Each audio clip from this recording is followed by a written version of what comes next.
आखिर सावन में क्यों होती है शिव पूजा? कैसे पड़ा इस महीने का नाम? जानिए शिव पूजा से जुड़ी परंपराएं और कथाएं। अगर आप इस पावन कथा को सुनने आए हैं, कमेंट सेक्शन में हर हर महादेव लिखकर अपनी उपस्थिति दर्ज कराएं। चलिए जानते हैं। सावन शुरू हो चुका है, जो कि 31 अगस्त तक रहेगा। इसे शिव का महीना माना जाता है और पूरे महीने शिव आराधना की जाती है, जिसमें रुद्राभिषेक के बाद बिलपत्र और भस्म चढ़ाने समेत कई परंपराएं शामिल हैं। लेकिन ऐसा क्यों है? क्यों शिवजी को सावन का महीना पसंद है और इस महीने का नाम सावन कैसे पड़ा? चलिए जानते हैं या समझते हैं शिव पूजा की परंपराएं और कथाओं से। सावन दक्षिणायन में आता है, जिसके देवता शिव हैं, इसीलिए इन दिनों उन्हीं की आराधना शुभ फलदायक होती है। सावन के दौरान बारिश का मौसम होता है। पुराणों के मुताबिक शिवजी को चढ़ने वाले फूल पत्ते बारिश में ही आते हैं, इसीलिए सावन में शिव पूजा की परंपरा बनी। स्कंद पुराण में भगवान शिव ने सनत कुमार को सावन महीने के बारे में बताया है कि मुझे श्रावण बहुत प्रिय है। इस महीने की हर तिथि, व्रत और हर दिन पर्व होता है, इसीलिए इस महीने नियम संयम से रहते हुए पूजा करने से शक्ति और पुण्य बढ़ते हैं। इस महीने का नाम श्रावण क्यों? स्कंद और शिव पुराण के माध्यम से जानकर इसकी दो वजह बताते हैं। पहली, इसे महीने पूर्णिमा तिथि पर श्रवण नक्षत्र होता है। इस नक्षत्र के कारण ही महीने का ये नाम पड़ा। दूसरी वजह, भगवान शिव ने सनत कुमार को बताया कि इसका महत्व सुनने योग्य है, जिससे सिद्धि मिलती है, इसीलिए इसे श्रावण कहते हैं। इसमें निर्मलता का गुण होने से यह आकाश के समान है, इसीलिए इसे नभा भी कहा गया है। सावन का महत्व बताते हुए महाभारत के अनुशासन पर्व में अंगिरा ऋषि ने कहा है कि जो इंसान मन और इंद्रियों को काबू में रखकर एक वक्त खाना खाते हुए श्रावण मास बिताता है, उसे कई तीर्थों में स्नान करने योग्य पुण्य मिलता है। अगर आप इसे सुन रहे हैं, आखिर तक कथा सुने, जिसमें आपको भोलेनाथ के आशीर्वाद का फल मिलेगा। शिव से जुड़ी 3 कहानियां प्रचलित हैं, आज हम जानेंगे इस कथा के माध्यम से। सबसे पहली कथा, जिसमें माना जाता है पार्वती जी की परीक्षा हुई थी। देवी सती ने ही पार्वती के रूप में दूसरा जन्म लिया था।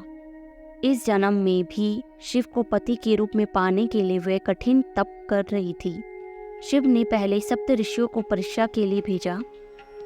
सप्त ऋषियों ने माता पार्वती के पास पहुंचकर शिवजी की बहुत बुराई की, उनके दोष गिनाए, लेकिन माता पार्वती अपने संकल्प पर अड़िग रही।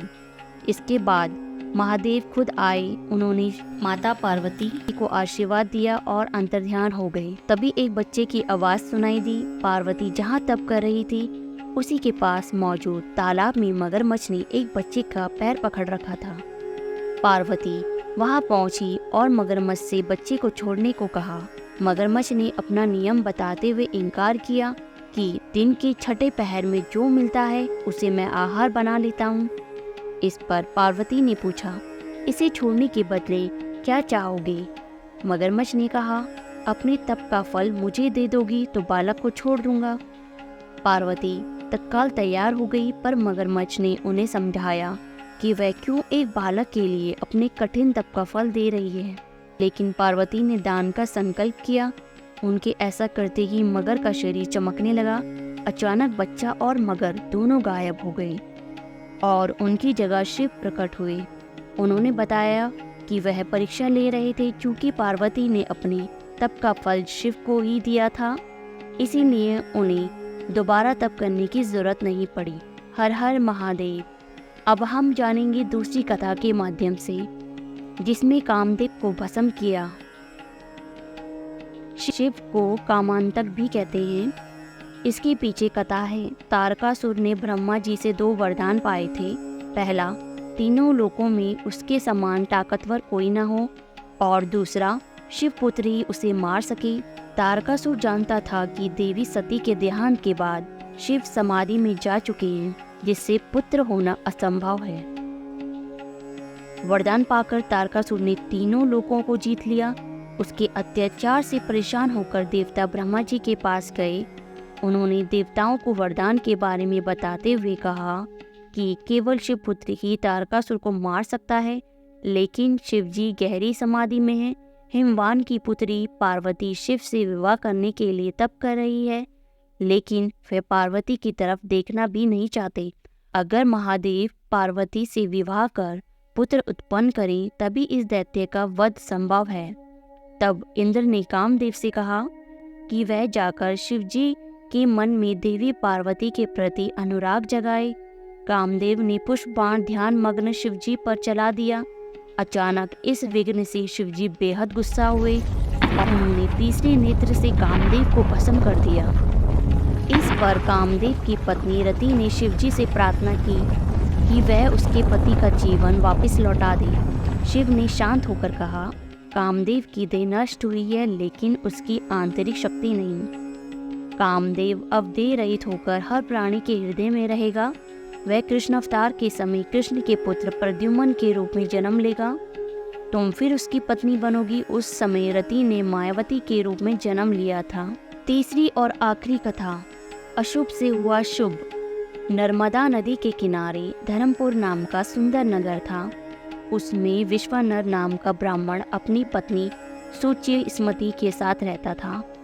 दोनों शिव भक्त थे और उन्होंने पुत्र पाने के लिए उनसे वरदान मांगा कि स्वयं भगवान शिव उनके पुत्र के रूप में जन्म ले। शिव के वरदान से उनके यहाँ एक पुत्र का जन्म हुआ, जिसका नाम गृहपति था। जब बालक 11 साल का था, तब देव ऋषि नारद ने उसका हाथ देखकर भविष्यवाणी की कि साल भर के भीतर उसके साथ कुछ अशुभ होगा, जो आग से जुड़ा होगा। जब माँ बाप यह सुनकर दुखी हुए, तो बेटे ने उन्हें सांत्वना देते हुए कहा कि वह भगवान को प्रसन्न कर लेगा, इससे अनिष्ट टल जाएगा।